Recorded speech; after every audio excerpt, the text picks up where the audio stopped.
أعوذ بالله من الشيطان الرجيم بسم الله الرحمن الرحيم ألم تر كيف فعل ربك بأصحاب الفيل ألم يجعل كيدهم في تضليل وأرسل عليهم طيرا أبابيل ترميهم بحجارة من سجيل فجعلهم كعصف مأكول صدق الله العظيم.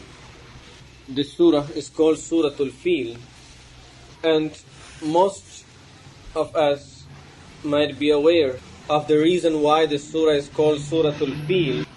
Of course, this surah was revealed in Makkah Mukarramah, and the event that is narrated in this surah took place before the birth of Rasulullah sallallahu alaihi wasallam.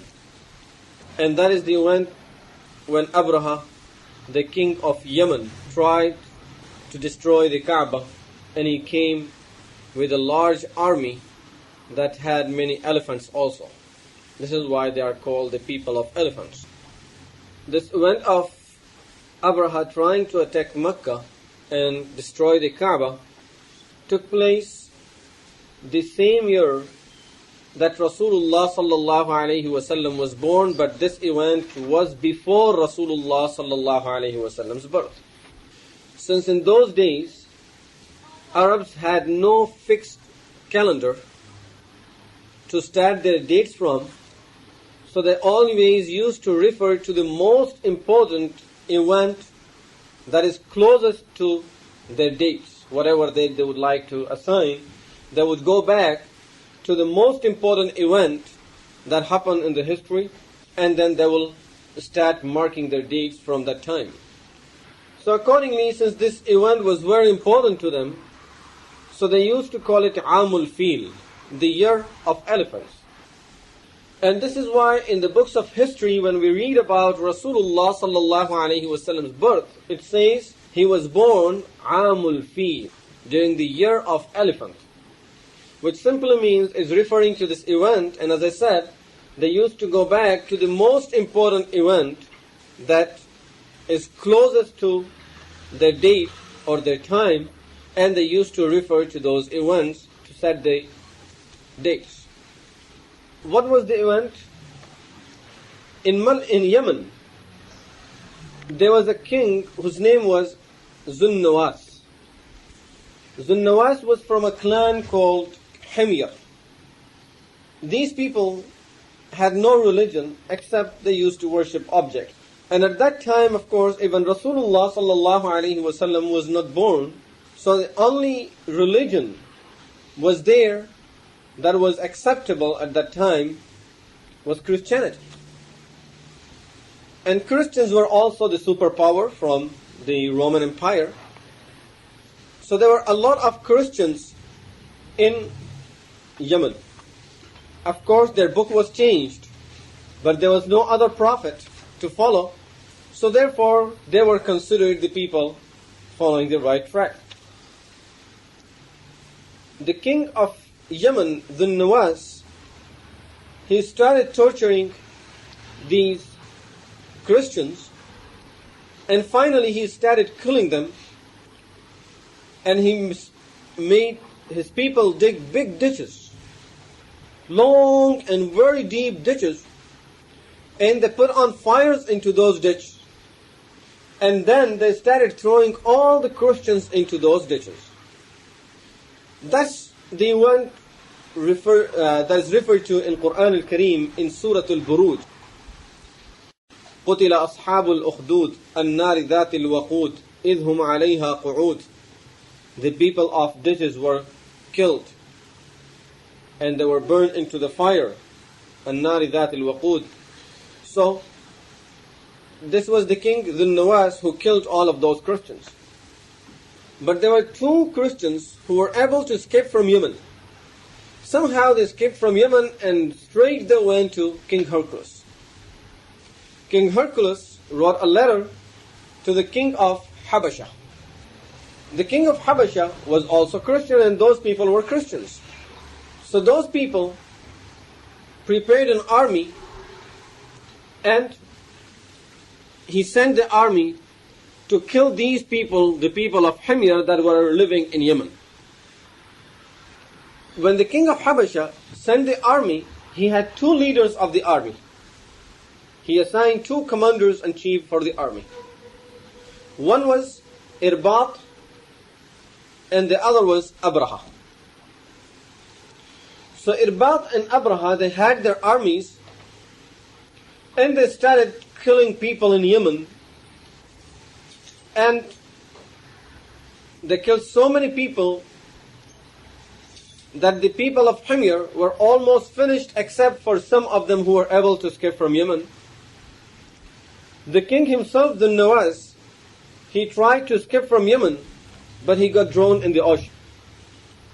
After these people took over, now Irbat and Abraha, these two commanders-in-chief for the army, they started fighting among themselves against each other because each of them wanted to become the king of Yemen. He wanted to take the rule of Yemen. So finally, Abraha took over and he killed Irbat. Now Abraha became the king of Yemen, so we can understand from this that when we say that Abraha attacked the Kaaba and they came from Yemen, basically he was from Habasha. He wasn't originally from Yemen, he wasn't a Yemenis, he was from Habasha. What's the name for it nowadays? Ethiopia. And the books of history, all books of history, they refer to that as Abyssinia. But Ethiopia is nowadays the name for it. So, he was originally from Ethiopia. Abraha, when he took over Yemen, first thing he thought about was, he said, these are the people, the residents, original residents of Yemen are Arabs. And all the clans around Yemen are Arabs too. Somehow he wanted to get hold of these Arabs. It wasn't very easy for a person from Ethiopia to become not just a king, but even the spiritual leader for these Arabs. Whereas Arabs do not believe in his religion. So somehow he wanted to force them to change their direction and start going towards him. And he would become even the spiritual leader, not only just a king of Yemen. For that reason, he built a huge church from outside on the shape of the Kaaba. The reason was, now through this, he can get the Arabs, instead of traveling all the way from Yemen or around Yemen to Mecca, they should come over here. It's easier for them. And he made it beautiful, and a huge building. The construction was also designed very nice and had a lot of pearls and everything into it for it to be attractive. But of course, we all know that in Ibadah, when the people are really looking to worship, they don't look for this type of attraction. Even the very simple thing in the world, if it's considered as a sacred thing from the religious point of view, that thing has more importance than any other thing in the world. As we know it, if a person will give us a water of Zamzam, and another person is giving us a whole tank of water with, he admires it from this and that part of the world and purified 20 times, still, for a Muslim he will say, this is the water of Zamzam, I'll go for this. At the time of iftar, we know it, many times we are hungry and we feel like eating something. But in spite of having all the food in front of us, we just go straight to the date. We say, this is sunnah, let me start with the date. So these religious things, people who are really looking to serve God, they do not look for attractions in these things. We do not have to, wal-'iyāzu billah, put lights like a disco in the masjid in order for people to come into the masjid. Just very little light or no light, still people who like to worship, they will come into the masjid. So these type of attraction is not needed. And at the same time, if this attraction is somewhere else, people might go for it, considering themselves going to some worldly things, but they will never say, I'm going to a religious thing. Exactly this is what happened there. People used to go over there to look at what he has built. But now, since he made a lot of advertisement, this is such a huge place, such a nice place, you get this over here, it has pearls, it has gold, it has this, and you can go into it, you can walk into it, and as you walk into it, you get all the comfort, it's so beautiful from inside. So even Arabs, of course, they went there to visit that place, but just as tourists. They would just go there to see what it is. But at the same time, remember, these people, when they would go and look at it, right away, this feeling would come up and the message is repeated that this is built to take over the Kaaba, in competition with the Kaaba. So of course, that was something unacceptable for those people who had all the respect for the Kaaba. So some people started using that place as a bathroom. Some of the Arabs were upset with the place, with Abraha building it in competition with the Kaaba. So of course they could not see something coming or someone trying to compete with the Kaaba, so they would go and use the bathroom over there to let Abraha know that this place, in spite of all of this gold and silver and everything that you have, has no value to us. We'll use it like a bathroom. And our place of worship is Kaaba, our direction is Kaaba. And Abraha was getting upset, and every time he would hear something like this, some people came and used bathroom over there during the night time, he would get angry. Finally, one of those days, someone burned down part of that place. Now Abraha, of course, his main purpose was to get the Arabs to come towards this direction. To get the Arabs to accept that place as a sacred place instead of Kaaba.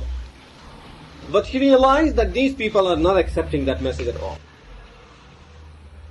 And he cannot do it like this. So he thought, and he said to himself and to his people, there is only one way that I can change the direction. And that is, I would go and destroy the Kaaba. They will have no Kaaba, so then they will have to turn to this. In other words, force them to accept this as their sacred place. And force them to accept this as a direction for their prayers and not the Kaaba. So he prepared the army and went to Mecca. Of course, before he would leave, there were a lot of tribes of Arabs who got together and fought against him, but he had a large army. And he had many elephants in his army, and normally, as he used to let the elephants in the front row, put them in the front row, and then let them loose and go towards the other army, their camels and their horses used to be scared of these elephants and run away. So he took over all the people who tried to stop him on his way. Finally, Abraha got very close to Mecca. When he got over there, it was a night time. At that time, he saw a lot of cattle, camels, horses, goats of the people of Quraysh that were out there in the jungle. So he got all of them. He took all of those. Next day, the people of Mecca knew that Abraha is here, and he took all of their animals, and he's planning to attack the Kaaba. They also knew that we have no power to confront this army and to stop them from doing whatever their plan is. So they all went out on the mountains. So the whole city of Mecca was empty, and they're all out in the mountains. Abdul Muttalib, Rasulullah sallallahu alayhi wasallam's grandfather, he came to know also that his camels were also taken by Abraha. So he went to Abraha with some other leaders of Quraysh, When Abraha looked at Abdul Muttalib, Abraha really got impressed just by the looking of Abdul Muttalib. And we have to realize that Abdul Muttalib is carrying something very important at this time in his shoulders, in his body.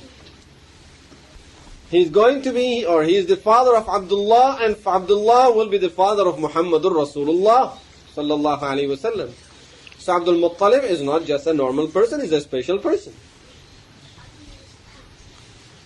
And a person who will be father or grandfather of Rasulullah sallallahu alaihi wasallam, of course, there has to be something important with this man. When Abraha looked at Abdul Muttalib, he was really impressed. He made a special place for Abdul Muttalib.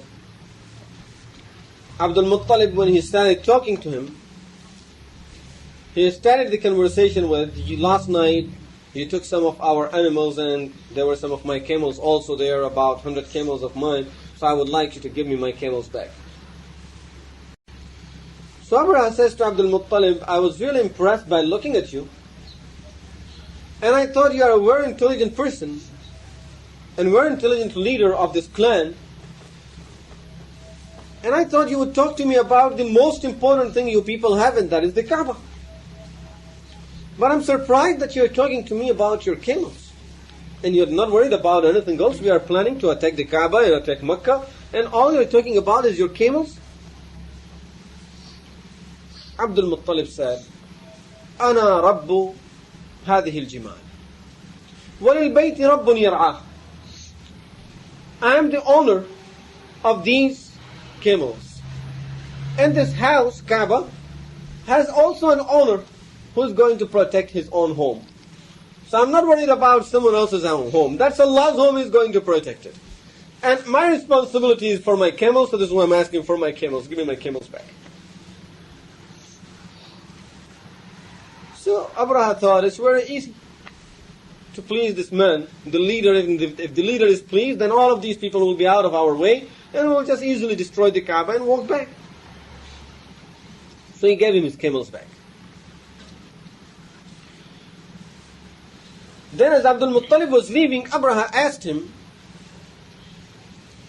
Abdul Muttalib, what do you think? Who do you think will come to help this home? I don't see no one. So he said, I told you, there is an owner for this home, and that is God. This is God's home, it's not my home. And he says, my belief is that Allah is not going to allow anyone to destroy His home. And I don't think tomorrow, with all of this army that you have, you would be able to do anything. So Abraha said to him that tomorrow you would be able to see even your God, what can He do and how much power He has. And subhanallah, this might be the word that might change the history, challenging Allah subhanahu wa ta'ala. Next day, Abraha prepared the whole army and all ready, all set to attack the Kaaba and to destroy the Kaaba. And the plan was, they have prepared some strong elephants. Now there is no battle, no war. All the people of Makkah are out. So the plan was, they got some strong chains. They said, we'll tie these chains with the pillars of the Kaaba, and then tie the other side of it with the elephants, and make the elephants walk, run. And this is how very easily we'll be able just to destroy the whole Kaaba. Now, they got up, and they're ready to walk. Abraha is sitting on the largest elephant there, and there are many other elephants. But they are hitting the elephants, and the elephant doesn't want to walk.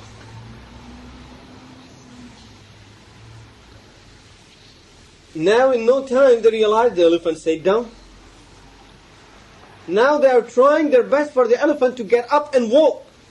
But the elephant doesn't want to walk. So they started taking the elephant back. Right away the elephant got up and changed the face and started going back. Again they tried to make the elephant go towards the Kaaba, but the elephant won't walk. They tried with him going right, left, every other direction the elephant would go, but that was the only direction the elephant won't go. That was a good sign for them to understand that there is a Lord who's going to protect him, who's protecting his home. So you better stop it. But Abraha continued trying. And when a couple of elephants did not walk, so he wanted to leave the elephants and get on horses and go. Of course, there are always people who would say, let's try harder, I can do it, some other people want to do it, so different people are trying now, and those people who are already on the elephants, they are riding the horses. And as they're trying to march and just step forward towards the Kaaba, towards Mecca, they saw a lot of birds coming towards them. There were groups of birds, large group of birds. So they started looking something very special. They have never seen so many birds flying together. And there were so many of them that they were making like a shot on them. So these people thought, see, now these birds are protecting us. Now we won't have to walk in the heat of the sun. But in no time they realized, as the birds came on them, on top of them, that each bird is carrying 3 small pebbles, stones, 1 in the mouth and 2 in the feet. And all the bird does is just let the stone go down, and that stone is not, if we call it a bullet, it's really, we don't know what the stone was. That stone, not only it passes through the body and through the ride that their horses, their elephants, at the same time that bullet, that stone, was creating a disease, was spreading a disease in their body. And the disease was such that their flesh started falling down. So the person has a bullet going through his body. He is not dying with that bullet, with the hit of the bullet. But the bullet left some disease behind it, that the meat, the flesh of the body, started getting loose and falling apart. And they are itching. It's getting very itchy. And as they itch, the body is coming out. The flesh is coming off. So they cannot itch. And at the same time, they cannot stop. That was the adhab of Allah subhanahu wa ta'ala. Now look at this. Even today, at this time and age, no matter what weapons and anything any person would come up with, if Allah subhanahu wa ta'ala came with birds, and birds not carrying guns, not carrying bombs, just carrying these pebbles. Imagine. This tells us the qudra of Allah subhanahu wa ta'ala, the power of Allah subhanahu wa ta'ala.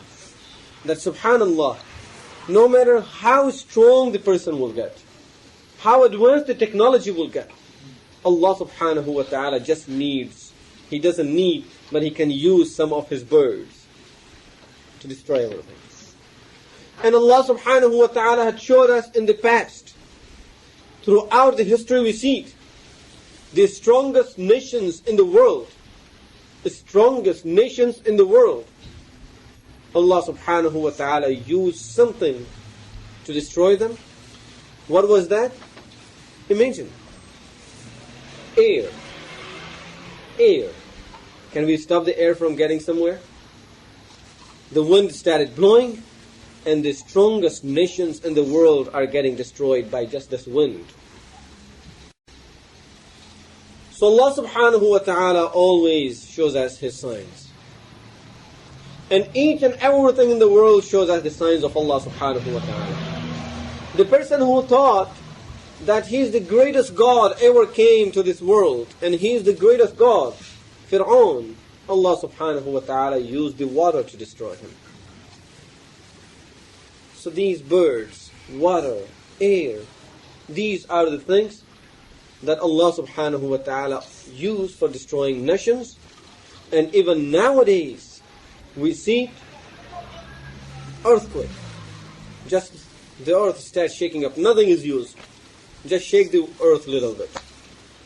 And the whole world gets disturbed. Nothing, no weapons in the world will help. And flood. And people are destroyed. People are homeless. Weapons, technology. Nothing in the world does anything, can do anything. Nothing in the world can stop the adhab of Allah subhanahu wa ta'ala. And the adhab of Allah subhanahu wa ta'ala, He does not use new technology for this adhab. He uses the very same water that we all need and we cannot survive without it.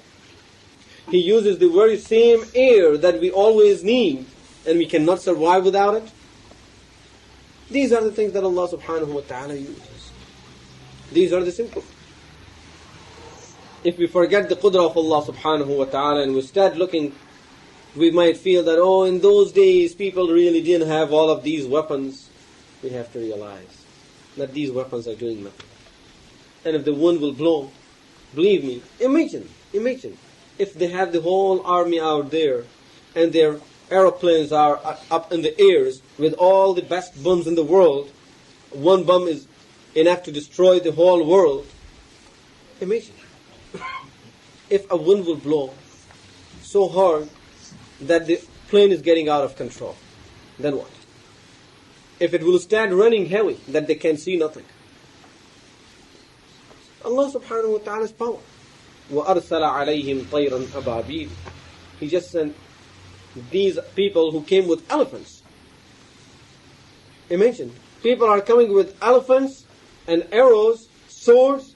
Allah subhanahu wa ta'ala is just sending birds with stones. What do you think birds and stones can do to these elephants and swords? But subhanallah, we see the qudra of Allah subhanahu wa ta'ala. This is to show us His power. And even today He is the same powerful Allah, same qadir. Today His qudra did not change, wal-'iyadhu billah. His qudra is same. The thing that have changed is our iman. Our faith is the thing that has changed. Otherwise His qudra is there. And Allah subhanahu wa ta'ala says in Quran al-Kareem, Ya ayyuha alladhina amanu in tansurullaha yansurkum. O you who believe, if you would help Allah, which means the deen of Allah, Allah will help you. And even today He can help the way He helped at that time. So, this shows us the power of Allah subhanahu wa ta'ala. Allah subhanahu wa ta'ala sent those birds, and as I said, those birds were just throwing these pebbles on these people, and the disease started spreading. Allah subhanahu wa ta'ala, if He wanted, He could have just killed them by those stones. But no, Allah subhanahu wa ta'ala wanted to show the people what is the adhab of Allah is like. He wanted them to live and become a lesson for other human beings, for other people around them. And not only that, Allah subhanahu wa ta'ala showed us that, look, all human beings, and especially the people of that time, that this is my qudra, this is my power, I can do this. When Rasulullah sallallahu alayhi wa sallam was sent as a prophet of Allah, the same people of Quraysh rejected the message of Allah, message of Rasulullah sallallahu alayhi wa sallam. That was a lesson for them.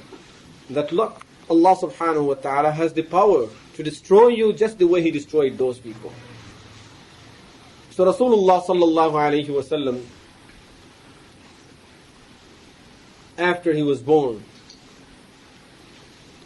Aisha radiyallahu anha says that we used to see, even after when he was born and they grew up, she said even at that time, we used to see some of those people who are very old, had no flesh on their body.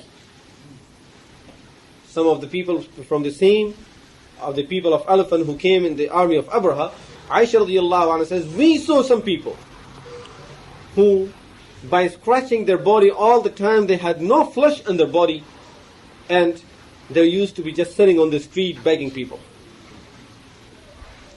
This event of destroying those people just before the birth of Rasulullah sallallahu alayhi wa sallam, is called irhas in the Sharia. Just like we say we have some, we call it miracles. We say this is a miracle. In Sharia, in Islam, mu'jiza is really a miracle. Mu'jiza means something performed by a prophet of Allah, and he performs it as a proof that he is a prophet of Allah. But there are things that happen before the prophet of Allah would come. Just like this event. This wasn't the miracle of the people of Quraysh, wal-a'yadu billah. This was the miracle of Rasulullah sallallahu alayhi wasallam done in the same year when he was born. And this is called irhas in Sharia. Rahas, ra, ha, sad in Arabic language means foundation. Irhas means building up a foundation. Literal meaning of it is building a foundation. And these type of events are called irhas because they are making a foundation, preparing a foundation for the Prophet to come. So people at least will realize there are special things going on nowadays. Jews are out looking for a new prophet. According to their Bible, according to the signs they have read in the Bible, the prophet is out. The prophet is born. They are looking for him. Irhas. Let the people know, making a foundation. Let the people know that the prophet is there. Something special is going to be happening very soon. You will be hearing something very special soon. So this is all called irhas in the Sharia. So this was irhas of Rasulullah sallallahu alayhi wasallam, which means a miracle before the birth of a prophet of Allah, preparing his path, preparing his way to come and convey the message of Islam. Allah subhanahu wa ta'ala says, أَلَمْ تَرَ كَيْفَ فَعَلَ رَبُّكَ بِأَصْحَابِ الْفِيلِ. Have you not seen? What did your Lord do to the people of elephant? A means what? Alam, what? Lam is to reject. Alam tara. Ra'a means to see. So tara, didn't you see? Alam tara, did not you see? Kaifa, how? As we say, kaifa haluk. Fa'ala. Fa'ala means to do. Rabbuka, your Lord. Ashab means companions. Just like we have Sahaba. Al-Fil is the elephant. So have you not seen? What did your Lord do to the people of elephant? Alam yaj'al kaydahum fi tadlil. Did not he cause their plan to miscarry or to go astray? Alam yaj'al, did not he make kayd? Kayd means to make a plan against someone. This is always the message of kayd, kaf, ya, dal, to make not just a plan, to make a plan against someone. So did not he make their plan, that was of course now at the same time is revealing the message that was against some people. Fi tadlil, to go astray, dalla yadillu, dalal, astray. Wa arsala alayhim, Rasul, messenger, arsala, he sent, ala, on him, them, and he sent on them tayran. Tayr means bird. So he sent on them birds. What? Ababil. Ababil is a plural, but has no singular to it. This word of the Arabic language is just used plural. Has no singular form to it. There are some words in the Arabic language, the single form has no plural, and some plural have no single form. For example, the word imra'ah, which means woman, has no plural to it. We use another word, nisa, which is not the plural of imra'ah, but it means woman. So, the word imra'ah has no plural to it. We have to use another word to convey the message of plural. So same thing here, ababil is a plural word, and it has no single form to it. And ababil means groups. So وَأَرْسَلَ عَلَيْهِمْ طَيْرًا ababil, he sent on them birds in groups. Tarmihim, Rama yarmi means to throw. ترميهم, him is them, they were throwing on them, بحجارة, stones, min sijil. Sijil means baked clay. A clay that is baked in the fire, that is called sijil. So they had, Allah subhanahu wa ta'ala is telling us that it wasn't something very special bullet, it was just regular stones from the clay. ترميهم بحجارة من سجيل, who were throwing stones of baked clay on them, فجعلهم كعصف مأكول, that made them like asf. Asf means cork that is already cut down. And ma'kul, akala ya'kulu means to eat. And ma'kul, that is eaten up. So Allah subhanahu wa ta'ala says, made them like the eaten up cork. This is exactly what that means. They are scratching and the whole flesh is coming off in pieces. So when the animal chews the grass is already cooked, but the animal is chewing up even more. So it's becoming so many pieces. When you see that, it's totally broken down. He says, فَجَعَلَهُمْ كَعَصْفٍ مَأْكُولٍ. He made them like the eaten up cork. This surah basically, and the next surah, the message of the next surah is the continuation of the surah. And this is why Umar radiallahu anhu in his salah normally used to recite both the surahs together in the same rak'ah. But inshallah we'll talk about next surah in our next session. But as I said, this is just to keep in mind that the message of the next surah will be a continuation of the message of the surah. Of course, the event is completed. But we got to remember, Allah subhanahu wa ta'ala is not just narrating that part of the history. Now He is giving us some lessons. And those lessons, for Quraysh especially, who have seen all of that happening in front of their eyes, and they are the one who went out on the mountains and they've seen all those people getting destroyed like that. So they are getting some lessons. There are special lessons for those people, and thus through the ummah, for the whole ummah. Inshallah, we'll talk about those messages in Surah Al-Quraysh, which is the next surah in the next session. أقول قولي هذا واستغفر الله لي ولكم ولسائر المسلمين والمسلمات وآخر دعوانا الحمد لله رب العالمين.